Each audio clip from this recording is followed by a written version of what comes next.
कैसा नीच हूँ, कैसा दुर्भाग्य हूँ। ज्ञान से पता ही उसको लग गया था कि जिसने पूर्व जन्म में पुण्य नहीं कर रखे, जो दान नहीं कर रखा, दान करने वाले को ही धन मिला हुआ होता है। आज जो दान कर रहे हैं उनको आगे धन ही मिलता है। तो वो इस बात से बड़ा चिंतित था, मैं कितना नीच रहा हूँ, पिछले जन्म में दान किया नहीं, अब दान योग्य मेरे पास कुछ है नहीं, पिछले जन्म का ऐसा कर्महीन इंसान रहा हूँ मैं, आज मैं अपने गुरु जी को भोजन नहीं करा सकता। संतों दुखी जाएंगे मेरे द्वार से, आंखों में आंसू आ गए बुरी तरह। तब नेकी ने कहा कि आप ऐसा करो, चिंता मत करो, कोई यत्न बनाओ, आप रात्रि में चोरी कर लाना और गुरु जी से कह दो भगवान सुबह भोजन कराएंगे। अंतर्यामी सब जान जाते हैं। तो समन ने कहा कि सुबह कहाँ से लाएंगे, सुबह की कैसे कहूँ। तो नेकी ने कहा कि रात्रि में चोरी कर लाओ तुम।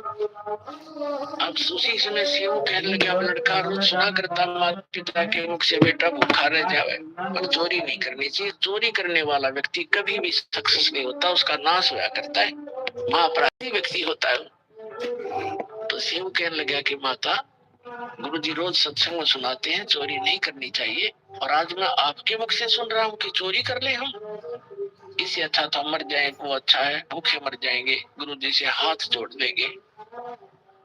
तब नेकी ने कहा बेटा बात सुन पुत्र, तेरी बात बिल्कुल सही है, चोरी करने वाले का नाश होता ही होता है, विनाश होता है। लेकिन पुत्र हमने इस नगरी में कुछ समय व्यतीत किया है और यहाँ का अन्न पानी हमने खा रखा है। ये बालक हैं नगरी वाले, जानबूझ कर आटा नहीं दे रहे, न 2 किलो आटा, कोई 3 किलो आटा, दुबर होता है। इतने बड़े सेठ हैं, ये सारे पैसे वाले हैं। लेकिन आज ये क्या कह रहे हैं कि तुम रोज डींग मारा करते, बड़ाई करते थे, हमारे गुरु जी ये कर देते, हमारे गुरु जी ये करते थे। आज तुम्हारे गुरु जी पे घर भरवा लो तुम, आज तुम मांगते क्यों भरते हो, तुम्हारे घर भर देगा भगवान तुम्हारा। इस कारण से भी वो हमें कुछ भी सहयोग देने को तैयार नहीं बेटा। और जय परमात्मा यहाँ से निराहार चले गए, आग लग जाएगी इस नगरी में। अब तू सोच ले, नगरी बचानी है या नहीं। तब शिव कहने लगा माँ आप जो कहोगे वही करेंगे। और बेटा 3 शेर लाना, चोरी करके हम नहीं खाएंगे, गुरुजी बच्चों भगवानों को खिला देंगे, तो यह नगरी बसी रह जाएगी। इनमें अभिमान छा गया, पैसे का, धन का, इनके अंदर अभिमान है जो इनको नाश कर देगा इनका। तो रात्रि में शाम को कह दिया भगवान सुबह वक्त से भोजन कराएंगे। तो समझ गए, कि बेटा जल पिला दे, एक गिलास पी के गिलास जल, बैठ गए भजन पर, लेटने वाले लेट गए। 12:30 बजे से रात्रि के दोनों पिता पुत्र चोरी करने चले गए। एक लाला जी के घर में पहले कच्ची ईंटों का मिट्टी के महल मकान थे, छोटी ईंटें होती थी बिल्कुल, तो कच्ची ईंटों का वो मकान था, उसमें सुराख कर लिया, ऐसा अंदर प्रवेश कर जा, ऐसे घिसट कर। तो समन ने कहा कि बेटा तू बाहर रहना, मैं अंदर जाता हूँ, और यदि लाला जाग जावे मैं आटा बांध के कपड़े में बाहर फेंक दूंगा, तो लेके भाग जाना।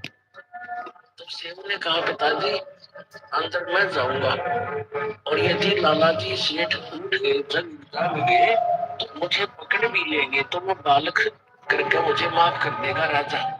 और नहीं, ये राजा चोरों को माफ नहीं करता, फांसी देता है। और पिताजी आप तो बड़े हो, आपको क्षमा नहीं करेगा। तब समन ने कहा बेटा अगर तेरे को फांसी दे दी तो मैं क्या करूंगा, जी कर, मेरा कहाँ ठिकाना होगा। तब सेव ने